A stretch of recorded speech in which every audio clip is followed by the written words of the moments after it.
Hi, I'm Denny. And I'm Mindy, and we have 7 children. 3 of them are biological and all grown. And we have 4 adopted children as well. They are Liren, Kaya, Ayla, and Gideon. We're the Thybault family.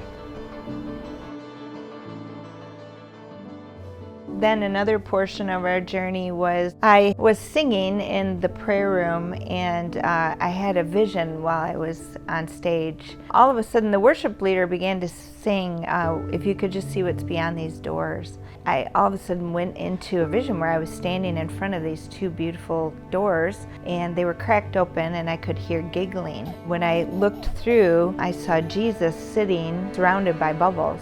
And he was kind of playing with them. He was blowing them and letting them float, and he'd tap them, and he was laughing. And so as I got closer, I could see that in every bubble there was a baby.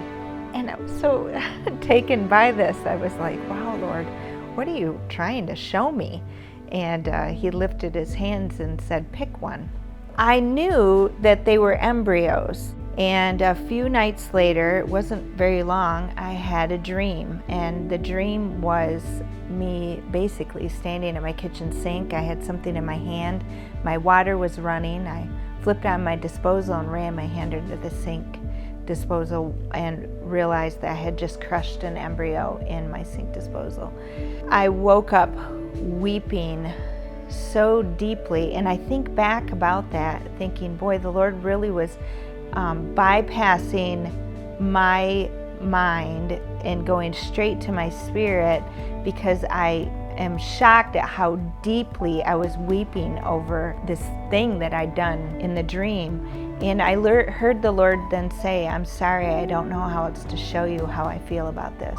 He said, whether life is so small that the human eye cannot see it, or a fully formed baby being torn from its mother's womb, he said, I stood before them both and declared their plan and purpose and destiny, and I grieve equally for both. She shares that with me. We both had a paradigm shift because we were placing our own human value of what we thought was more valuable, this one or this one. And then just another layer of that dull onion came off, and we were like, oh, I understand now. I knew you before the foundations of the world. I formed you in your mother's womb. All these scriptures started coming together, and we instantly repented and just said, God, forgive us for placing our human value on what you call an inheritance, life.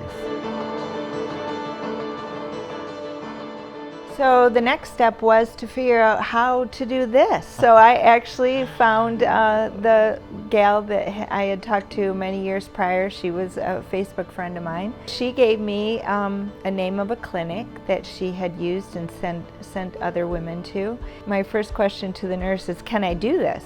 I'm fully menopausal, I'm not cycling anymore. And she said, yes, we just need to look at the condition of your womb. And that was kind of interesting, because when the doctor was finished looking at my womb and everything, he just said to me, well, your womb is definitely asleep. He said, but it is the womb of a 24-year-old, I'd say. And that was funny to me, because that was the last time I had given birth. I was 24 years old. So the Lord must have preserved me for this.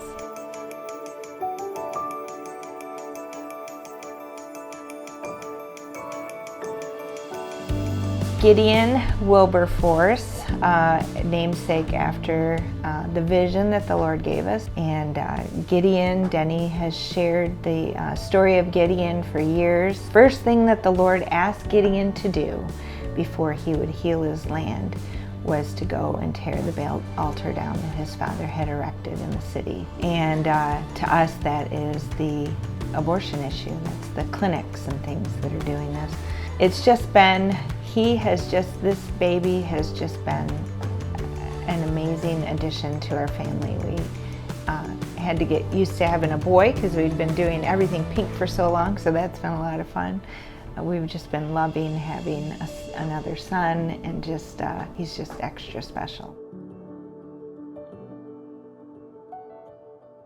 What did we learn from all of this? What are we learning? It is a journey for sure. I have to say this, that every time that we have said yes to something that the Lord has just whispered in our ear or whispered in our hearts, it usually takes us to a completely different direction and opens up a whole new world to us. So I'm really thankful for the Lord's heart in that. I look at adoption and I think it's so simple. I love how the Lord relates the marriage as his eternal plan of being with him.